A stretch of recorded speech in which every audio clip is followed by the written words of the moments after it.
ರಾಜ್ಯದಲ್ಲಿ ಕೊರೋನಾ ಮಹಾಮಾರಿ ಮರಣ ಮೃದಂಗವನ್ನೇ ಬಾರಿಸ್ತಾ ಇದೆ. ರಾಜ್ಯದಲ್ಲಿ ಮೃತರ ಸಂಖ್ಯೆ ಕೂಡ ದಿನದಿಂದ ದಿನಕ್ಕೆ ಹೆಚ್ಚಳವಾಗ್ತಾ ಇದೆ. ಈ ನಡುವೆ ದಕ್ಷಿಣ ಕನ್ನಡ ಜಿಲ್ಲೆಯಲ್ಲೂ ಕೂಡ ಒಂದೇ ದಿನ 2 ಮಂದಿಯನ್ನ ಡೆಡ್ಲಿ ಕೊರೋನಾ ಸೋಂಕು ಬಲಿ ಪಡೆದುಕೊಂಡಿದೆ.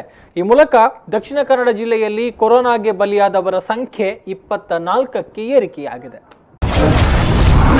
ಕರಾವಳಿಯಲ್ಲಿ ಮುಂದುವರೆದ ಕೊರೋನಾ ಮರಣ ಮೃದಂಗ. ದಕ್ಷಿಣ ಕನ್ನಡದಲ್ಲಿಂದು ಮತ್ತೆ ಕೊರೋನಾಗೆ 2 ಬಲಿ.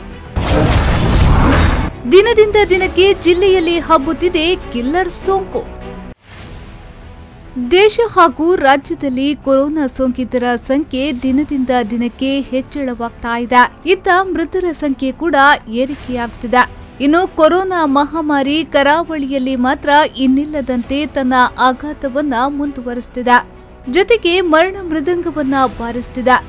ಇಂದು ಒಂದೇ ದಿನ ದಕ್ಷಿಣ ಕನ್ನಡ ಜಿಲ್ಲೆಯಲ್ಲಿ ಕೊರೋನಾ ಮಹಾಮಾರಿ 2ರನ್ನ ಬಲಿ ತೆಗೆದುಕೊಂಡಿದೆ. ಈ ಮೂಲಕ ಜಿಲ್ಲೆಯಲ್ಲಿ ಸಾವಿನ ಸಂಖ್ಯೆ 24ಕ್ಕೆ ಏರಿಕೆಯಾಗಿದೆ.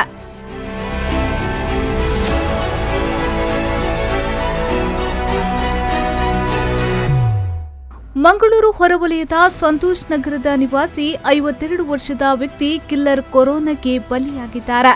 ಹೃದಯ ರೋಗ ಮತ್ತು ನ್ಯೂಮೋನಿಯಾದಿಂದ ಬಳಲುತ್ತಿದ್ದ ವ್ಯಕ್ತಿಯನ್ನ ಆಸ್ಪತ್ರೆಗೆ ದಾಖಲಿಸಲಾಗಿತ್ತು.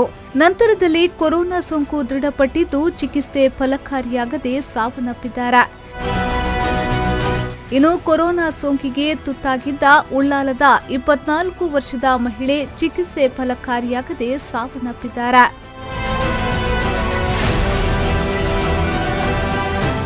ದಕ್ಷಿಣ ಕನ್ನಡ ಜಿಲ್ಲೆ ಕಳೆದೊಂದು ತಿಂಗಳಿಂದಲೂ ಕೊರೋನಾ ಸೋಂಕಿತರ ಸಂಖ್ಯೆಯಲ್ಲಿ ಭಾರಿ ಪ್ರಮಾಣದಲ್ಲಿ ಏರಿಕೆಯನ್ನ ಕಾಣುತ್ತಿದೆ. ಅದರಲ್ಲೂ ಕಳೆದೊಂದು ವಾರದಲ್ಲೇ ಸೋಂಕಿತರ ಸಂಖ್ಯೆ ದುಪ್ಪಟ್ಟಾಗಿದೆ. ರವಿವಾರದಂದು ಒಂದೇ ದಿನ 147 ಮಂದಿಗೆ ಕೊರೋನಾ ಸೋಂಕು ಕಾಣಿಸಿಕೊಂಡಿತ್ತು. ಜಿಲ್ಲೆಯಲ್ಲಿ ಒಟ್ಟು 1234 ಮಂದಿಗೆ ಕೊರೋನಾ ಸೋಂಕು ದೃಢಪಟ್ಟಿದ್ದು 663 ಮಂದಿ ಜಿಲ್ಲೆಯ ಕೋವಿಡ್ ಆಸ್ಪತ್ರೆಯಲ್ಲಿ ಚಿಕಿತ್ಸೆಯನ್ನ ಪಡೆದುಕೊಳ್ಳುತ್ತಿದ್ದಾರೆ.